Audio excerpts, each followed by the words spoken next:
Wow, maganda ito ah.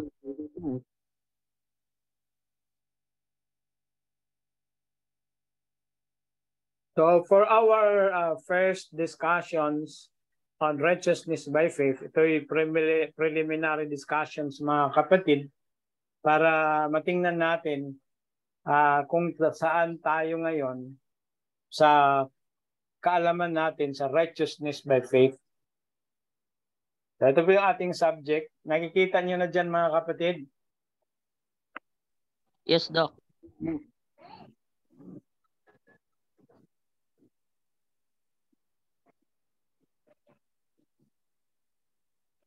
Okay, righteousness by faith. Ating course code is D 200.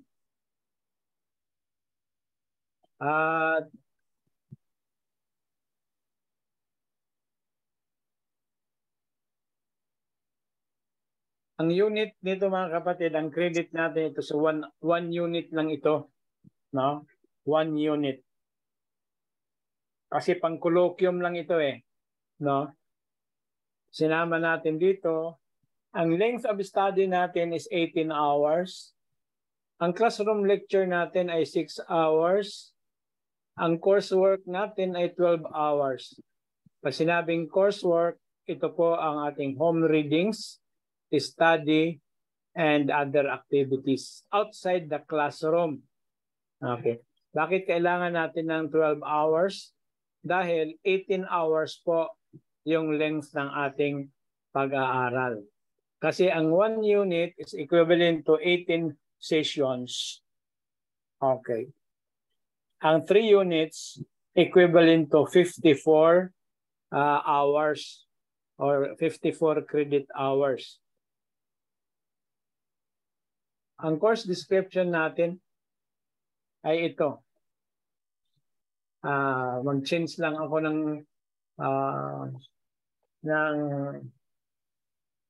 tinatawag na layout. Gawin kong size na B5 para angkop siya.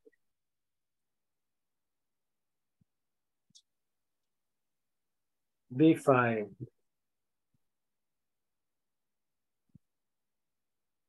Hanapin ko yung B ito.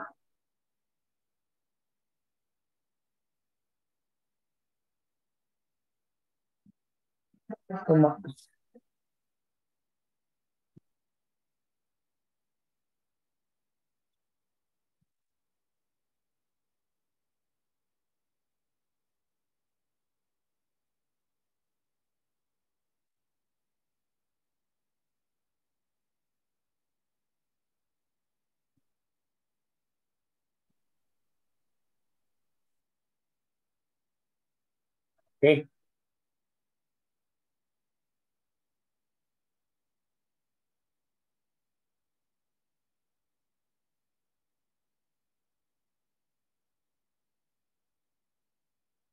So, yung course description, okay.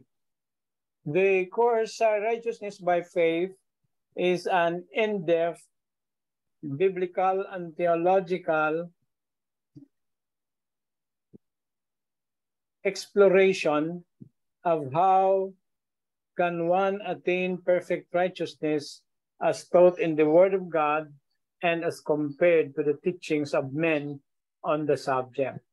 So dito mga kapatid, tatalakayin natin ang righteousness by faith, kung ano talaga ang itinuturo ng Biblia tungkol dito. At ikukumpara natin sa turo ng mga tao tungkol dito. Pag sinabing teachings of men, yan po ang mga theological discussions ng mga theologians with regards to righteousness by faith. Okay. So, biblical and theological exploration. Ang requirements natin sa subject na ito, attendance ay 50%. No? 50%. Ang ibig sabihin niya mga kapatid, 50% sagrado. Hindi po 50% lang ang kailangan na atinan. Nakukuha niyo mga kapatid? Baka ma-misinterpret ninyo yung attendance 50%. Ibig sabihin, Baka sabihin ng iba, so out of 10, kailangan ma-present ako sa 5. Hindi po. Yung 50% na yan, 50% sa grade nyo po ang attendance. Okay, ano ibig sabihin niyan? Perfect attendance equals automatic na B-. B- ang grade.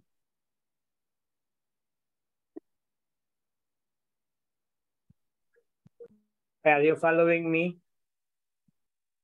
Nandyan pa ba kayo mga kapatid? Yes, Doc. Opo. Yes. Okay, ang quizzes natin 10%. Ang exams natin 10% sa prelim and 20% sa final. Ang ating mga notes, i-screenshot niyo mga kapatid. Ang notebook ninyo. Habang nagle-lecture dito, magti-take note po kayo eh. So, at the end of the semester, picturean nyo yung notes ninyo para ma-check, para meron kayong additional 10%. Total of 100%. Okay? So let's go to the introduction to our to righteousness by faith. Let's start with some questions. Ang unang question natin dito na sasagutan mga kapatid ay ito. What is righteousness by faith? Ano po ba ang righteousness by faith? So let's do some preliminary acquaintance kung ano na ang ating kaalaman sa righteousness by faith. Okay? So, pansamantala, mag-i-exit po muna ko ng screen. Titingnan natin kung ano ang inyong mga ideas with regards to righteousness by faith. What is righteousness by faith? Any volunteer discussion? Righteousness by faith, Doc, is right doing. Righteousness by faith is right doing. Right doing? Oo, right doing. Paano ba i-Tagalog yan? Good works, Doc. Mga maayong buhat sa Bisaya pa. Okay, so para kay Ritoya, ang pagkamatarong pinaagi sa pagtuo ay yun po ang pagkamatarong sa mga maayong buhat. Okay, minsan pa sino po ba ang mayroon pang ideas dyan sa tungkol sa righteousness by faith? Ako po, sir. Doc. Sino po sila? Pa-identify po? Ako po, J-Mart Bacos po, Doc. Oh, J-Mart. J-Mart, hindi ka pa naka-introduce sa sarili mo. Introduce ka po muna. Magandang umaga po sa lahat. Bale, ako po si J-Mart O. Bacos, taga Zamboanga del Sur po ako, Doc. Anong kinabibisihan mo ngayon? Wala po, Doc. Bale, nag-school po ako dito para malaman ko pa po, para madip po pa po yung kahalagahan ng Bible at saka ma-share po natin sa ibang tao. Okay. Sino po ang nag-invite sa iyo? Si Pastor Basaron Lakasan po, Doc. Okay. So malakas ka pala ngayon. Sige po. Ano po ang ideya mo tungkol sa righteousness by faith? Ako po, bale, yung righteousness by faith, yung righteousness po, bale yan po yung na-receive natin sa Panginoon. At masasabi po natin na righteous ang tao kung meron na siyang malaking relationship sa Panginoon. Bale, ma-receive po natin yung obedience ni Jesus Christ at saka ma-forgive natin yung mga sins natin at saka ma-forgive natin yung mga obstacles. Yan po ang pagiging righteous through faith. At magiging passive po tayo when it comes po sa mga laws ng Panginoon. So, sino yung magpo-forgive? Bakit ma-forgive natin ang ginamit mo? Po? Sino po yung magpo-forgive ng kasalanan? Bakit ang ginamit mo ay natin? Ma-forgive natin. Yung hindi lang po kasi tayo yung may mga kasalanan. Pwede din may iba't ibang klase po kasi ng kasalanan, yung kasalanan mo sa sarili mo, yung kasalanan mo sa ibang tao at marami pa po. Bali, ginamit ko po yung words na natin dahil generalize ko na lang po lahat.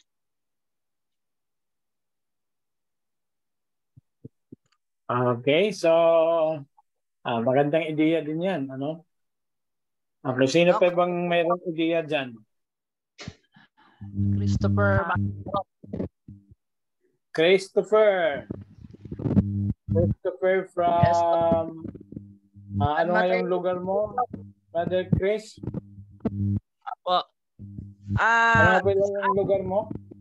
San Mateo po, Doc. Isabela po. Ay, oo. Under po ni Captain Arnel. Hello. Opo. Okay. Sa akin, Doc, sa pag-aaral ko ibang ikaw po doon po sa akin alam, yung righteousness by faith po, ito po yung sinasabi na katwiran na natanggap natin mula po sa ating source.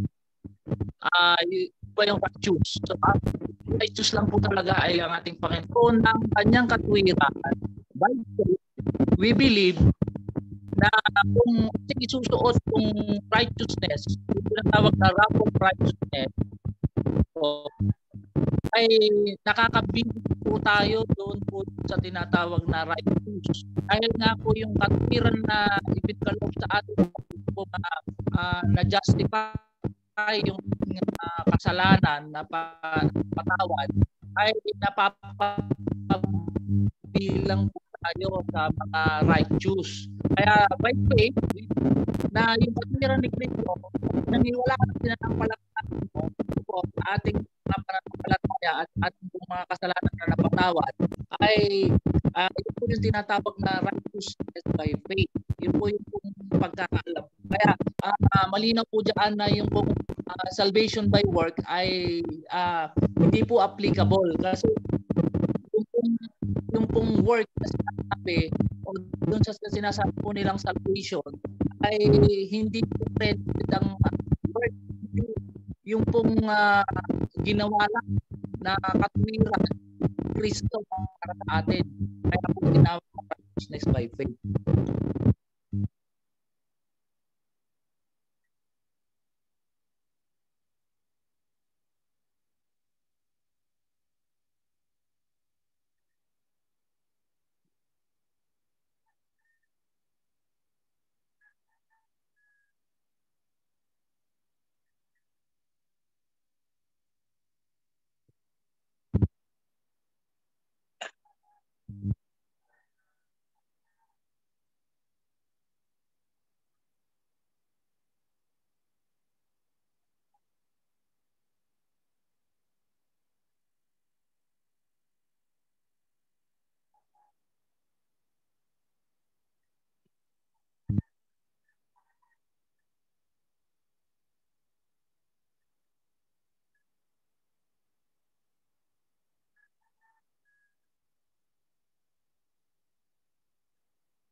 Nawala. Signal is over.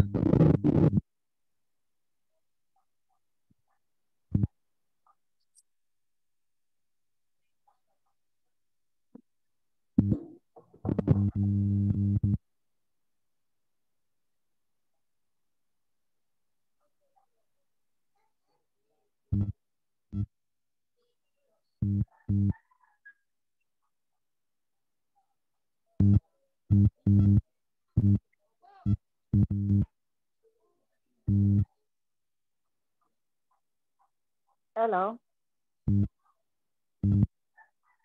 Nawala na po si Doc. Nakamute sa atin. Nawala na si Doc. Ay, nakamute pala ako. Kanina pa ko lang salita ng salita eh. Sino yung gusto pang mag-share? Ang ganda ng topic eh. Kay kapatid ng Christopher, ang salvation by faith, parang kasalungat sa salvation by works. Righteousness by works. Tama po ba yun? Kapatid na Christopher? Okay, yung iba. Punta righteousness by work po is not applicable because we are only saved by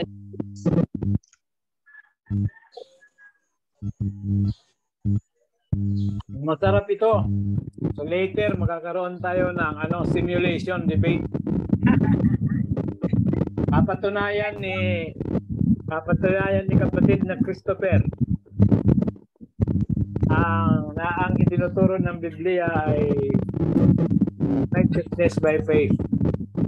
Patunayan din ni kapatid na Ritoya na ang itinuturo ng Biblia ay salvation or righteousness by work. Ako daw. Hoy, maganda yun ah. Kaya ko yun. Masarap na talaga yan. Masarap na inahin niya, Dr. Kasi isip na natin yan. Isip na natin yan. Sige, tingnan muna natin yung iba. Pakinggan natin kung anong idea nila sa righteousness by faith. Hello, Doc. Si Joseph Umanda po to. Okay, Brother Joseph, go ahead. Ang righteousness by faith kasi na doctrine natin, tayo po ay naniniwala na ang kaligtasan, ang pagka maging righteous po ay maniniwala po tayo ng Panginoon na siya po ang gumagawa ng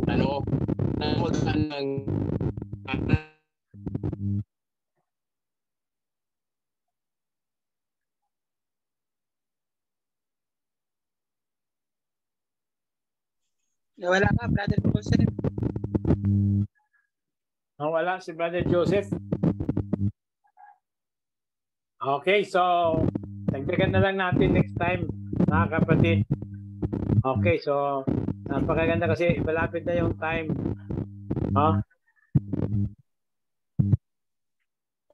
Okay, ang ating sige. Kung mayroon pang gusto mag-share. naputol po yung sa akin, no? Yung hindi putol, yung hindi mapuputol, sino bang gusto mo salita? Chaplain Sharon po.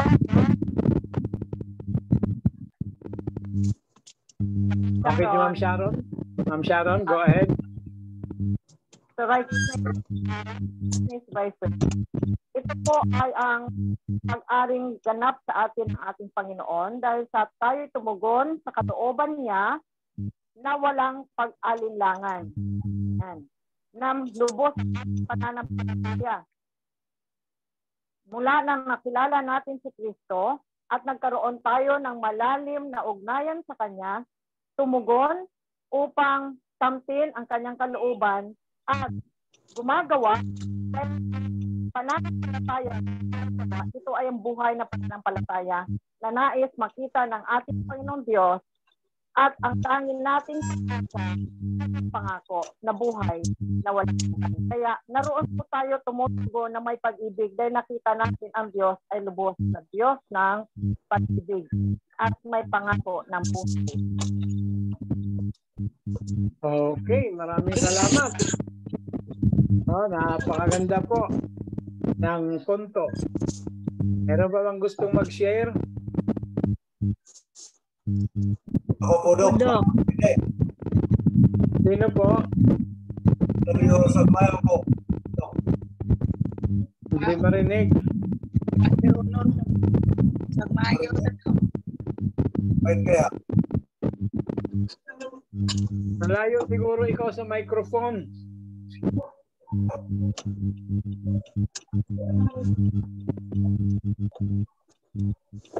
Hindi po ba I-mute mo na.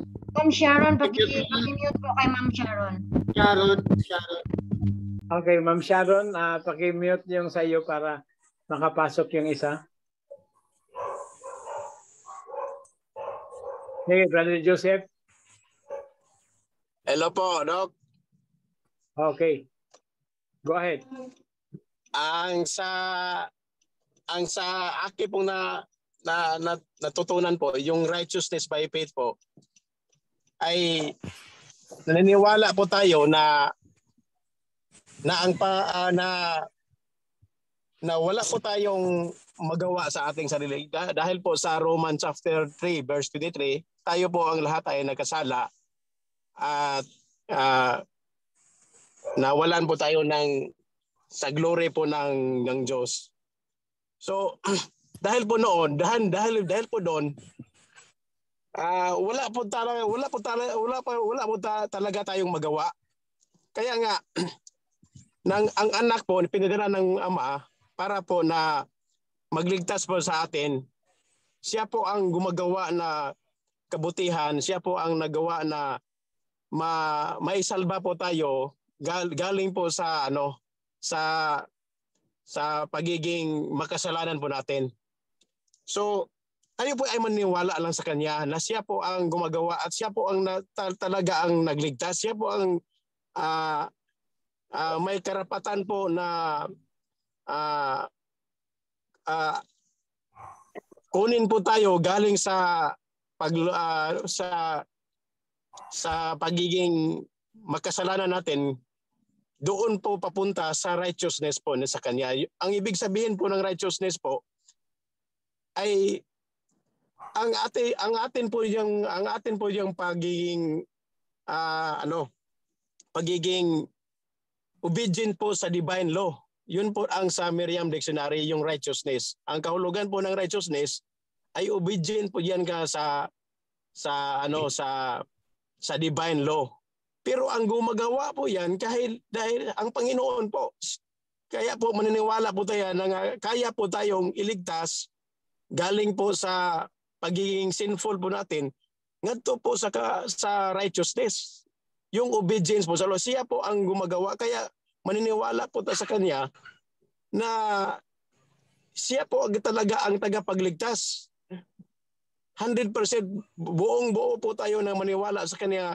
Kaya po tayong iligtas ng ating Panginoon. Dahil po siya lang po ang talagang righteous, siya po talagang may karapatan na gawin po tayo na maging hindi makasalanan. So yun po ang righteousness by faith. Ang righteousness by faith, buong-buo po tayong naniniwala na siya po ang tagapagligtas sa atin. Siya po ang gumagawa ng kabutihan para po maging matuwid po tayo. Hindi na po tayo maging makasalanan. Yun lang po. Okay. So masaya ito mga kapatid na discussion sa righteousness by faith. No. Okay, so ito po yung activity natin sa susunod mga kapatid. Huwag ninyong imimiss. Dahil sa susunod na linggo, mayroon po tayong simulation debate. Okay? Mayroon tayong simulation debate tungkol po sa kaligtasan. Ang tatayo po sa positive or affirmative ay si kapatid na Roberto Ritoya. Tapos ang tatayo sa negative ay si kapatid na Christopher. Christopher, Makam. ano nga pala ang apelyido mo? Kapatid? Makam. Christopher Makam. Ito po ang paksa. Okay, makinig po sa paksa mga kapatid. para mag-aral ng maayos. Okay, this week, i-research nyo na po. Itong paksa. Patutunayan ni kapatid na Ritoya na ang kaligtasan ay sa pamamagitan ng gawa. Okay. So siya kasi ang nagpasimula niyan kanina no? Okay. So kung pinasimulan mo, kailangan tapusin mo. Bisaya. So okay, ang paksa ganito sa sunod na linggo ito. Patutunayan ni kapatid na Ritoya. Okay?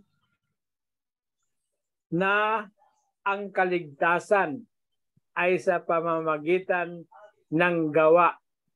Affirmative po si kapatid na Ritoya, si kapatid na Chris ay negative. Okay po ba yan kapatid na Chris? Amen! Pastor! Idol! Okay, so masayang discussion ito. Okay. So, ganito mga kapatid, ang ating rules. Okay? Ang unang magpipresent, siyempre yung positive, yung affirmative. Tapos, magko-cross-examine si kapatid na Chris. Then, magpipresent si kapatid na Chris ng kanyang tinatawag counter arguments. Tapos, i-cross-examine siya ni kapatid na Ritoya. Okay. Wala nang rebuttal mga kapatid. Para hindi tayo kapusin ng oras, diretso na sa audience participation. Lahat ng mga present, siyempre absent, hindi makakapagtanong present lang.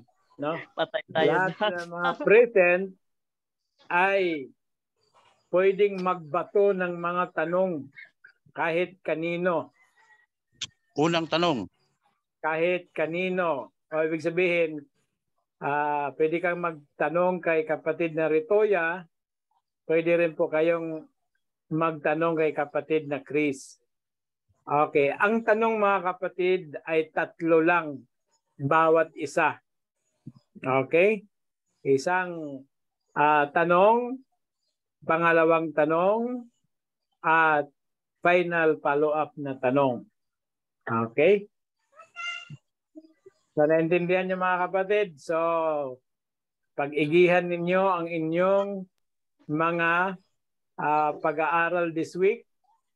Go and do the research.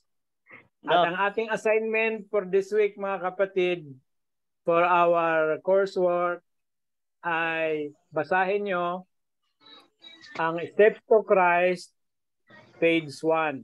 Page 1, chapter 1. Steps to Christ, chapter 1, and make a reflection. Reflection. Ang reflection nyo, at least 100 square meters. 100 words. 100 words ang reflection. Okay?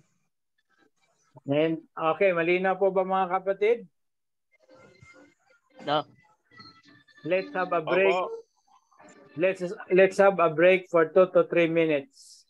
Doc. Okay, si kapatid na Ritoya ay babakapan ng pastor ng pastor ng GBCO. Makikipag-coordinate ka sa pastor ng GBCO, kapatid na Ritoya. Malupit yan po. Pastor ng GBCO yung mo. Para mabakapan ka. Para mabakapan ka doon sa position mo. Marami nag-aabang nito Meron naman talata, Doc. Okay na yun, meron talata Huwag mo na i-share. Oo, kasi mapapaghandaan ka ng masyado ng kapatid na Chris. Makita mo na yung mo. May showdown? bala. May showdown po ba, Dok? Ha? May showdown. May showdown po ba? Walang problema, pwedeng mag-showdown. Uy, pati tayo dyan. Showdown tayo. Iiyak po yan si Ritoya, Dok. Iiyak po yan si Ritoya. Tingnan natin kung sinong iiyak. Si Brother Robiso na lang daw po lalaban sa isa. Kasi alam ko si Ritoya mayroong mayroong hidden ammunition eh. Pero iiyak yan, Dok. Ito naman po ay pag-aaral, kaya wala na sanang kantsawan. Tama ko nito. Wala na sanang dapat kantsawan kasi ito ay pag-aaral lang naman eh. Bakit kayo mag-kantsawan dyan? Okay. So yun lang naman po mga kapatid, no? Let's just be simply serious our questions. Pwede naman tumawa kasi hindi naman bawal tumawa eh. Basta walang kantsawan nga, sabi ni kapatid na Honor. No? Friendly, wait lang to. Ilang minutes? Pero pwedeng tumawa. Kung hindi mo kayang tumawa, ngumisi. No. Ngisi-ngisi lang ba? Moderator Joseph. Dok, ang mag-moderator si Ma'am Janice. Ayan. Oo. Ilang minutes to? Military. Titingnan natin kung ilang minutes. This week, ipapublish natin dito kung ilang minutes. Para maghanda na lang kayo bawat isa.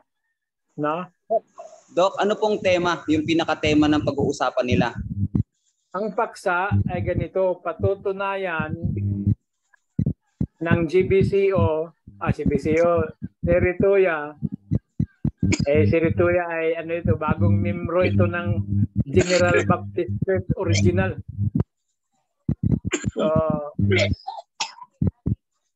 papatunayan ni kapatid na Ritoya na ang kaligtasan ay sa pamamagitan lamang ng gawa. Tapos, tinanggap ni kapatid na Christopher na siya ang negative. Tama po ba kapatid na Chris? Yes, Doc. Yes, Doc.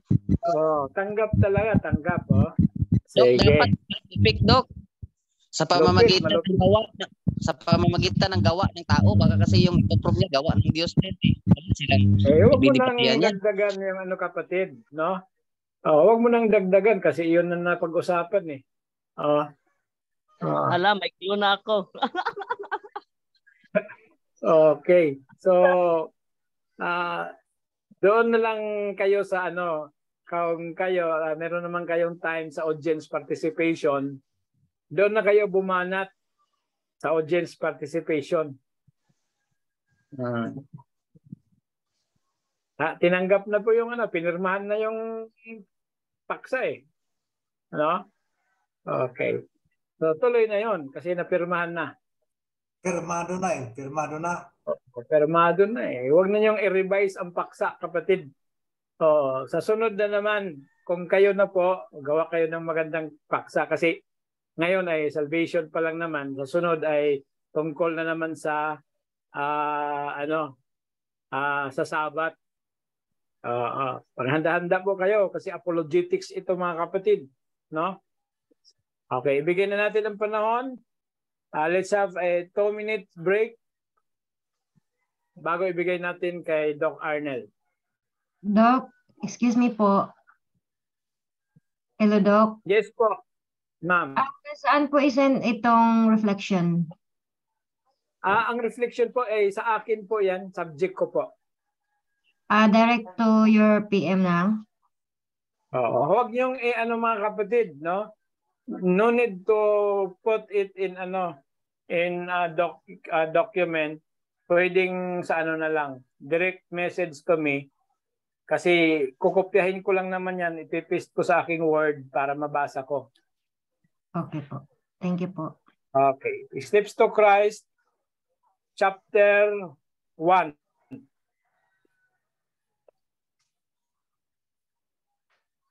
Ang bilis mo naman kapatid na Sister Minel. Hindi pa. Nagtanong lang ako ng email. Kala ko magsasubmit ka na. Ako na mamaya basahin ko. Okay. So, let's have a break. Okay. Doc, excuse me po. Sino yung magpapasa ng kwan sa regular student po ba yun?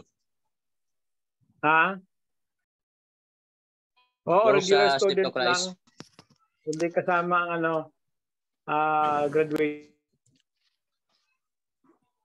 Doc, may tanong po. Magsasubmit po yung lahat ng mga regular students. Ang graduating, there is no need. Ang isasubmit ng graduating, yung sponsorship. Kung ilan na. Yun, no? So, ang ano pala, Doc, regarding sa ating palabasin na journal, kailangan makano muna tayo ng kwan, sponsorship, bago yung book na i-release.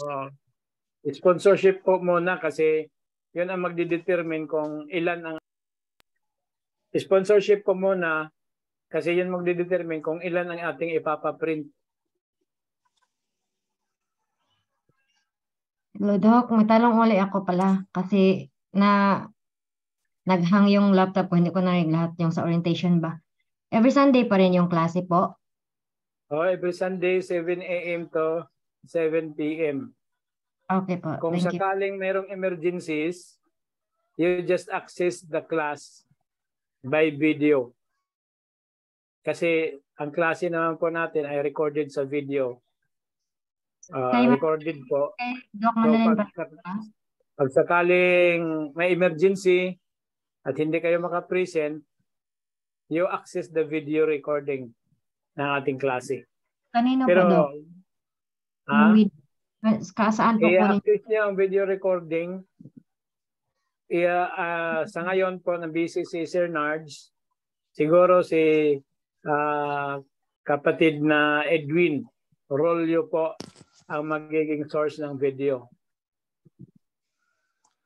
Doc, pwede po bang magtanong? Ano po yung pangalan mo sa Messenger? Ang pangalan ko sa Messenger ay Ray, R-E-Y, D, tapos Litran. Yung okay po, Doc. Salamat, Doc. Naka-Amerikana. Nakasuot. Okay po, Doc. Salamat. Na itim. Salamat po, Doc. Okay. Doc? Yes. Doc, yung account po natin sa Zoom, nandun po kasi sa cloud nakasave yung mga videos nun.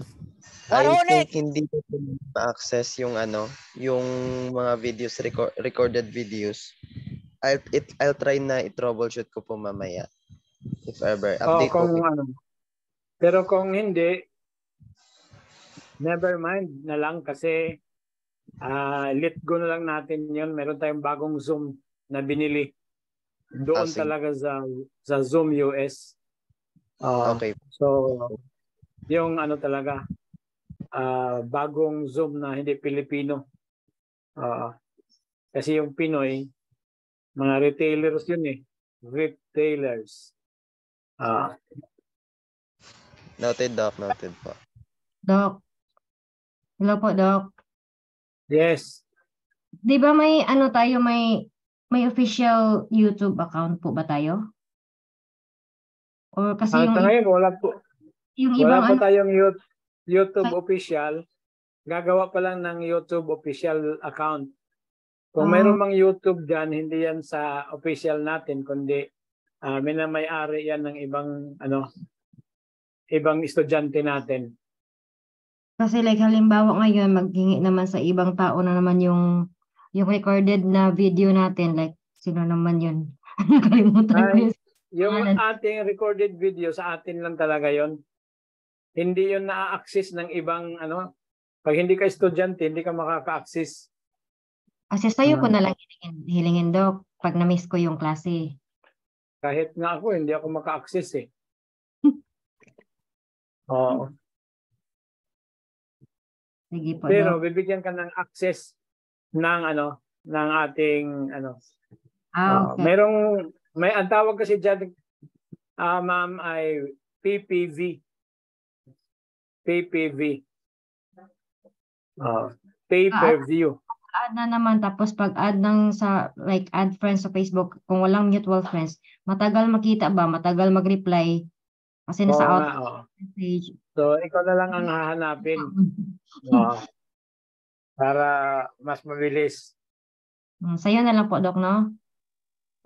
Papaalam mo lang kung ikaw mag-a-absent para matitik note na absent, mag-a-absent ka. Okay po. Pwede po siguro isend na lang sa group chat yung link, Doc. Ang group chat kasi hindi lahat nagbayad ng PPV. May bayad po kasi yung access eh. Ang tawag doon ay PPV, ang big sabihin, pay per view.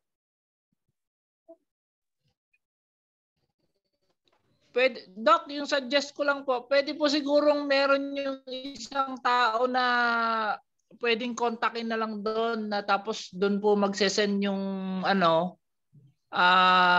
link, and then yung mga absent po, doon din po magsesend na sila ay absent para mas madali po yung access. Tatanungin natin si Sir Nards. Kasi siyang nagmamanage dyan. Thank you, Doc. Hindi ko nga alam din kung ano ang dyan eh. O ano ang mechanics eh. Okay, so ang nakakaalam talaga ng mechanics ay yung ating archives director.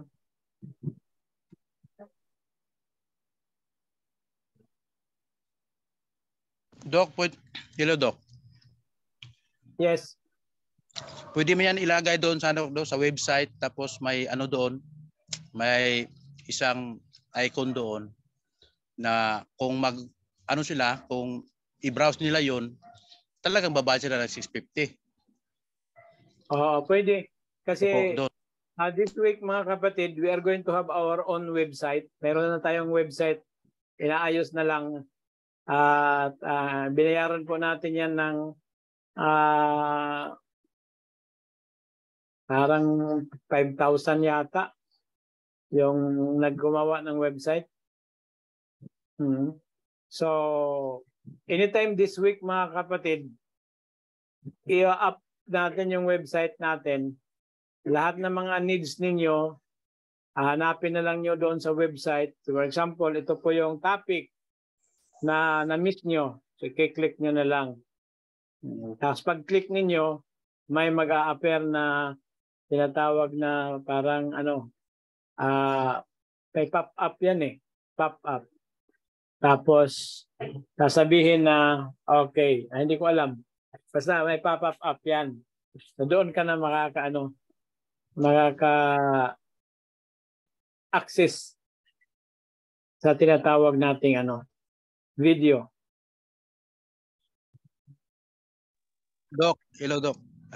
Gaano ka, Doc, sa security ng kanyang domain, Doc, ano po yung yung kasiguruhan sa yung gumawa nga, Doc, sa ano ba yan, yung may updated may may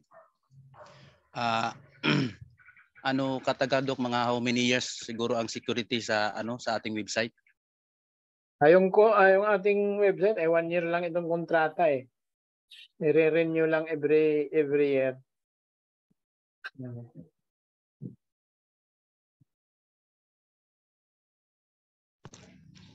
Yung Doc, yun ring Doc, yung yung kabigat yung sa website, ilang ma-store nila na mga files doon. Hindi ko alam, pero sabi ng anak ko ay kukuha daw siya ng cloud account para sa hosting. Opo, tama.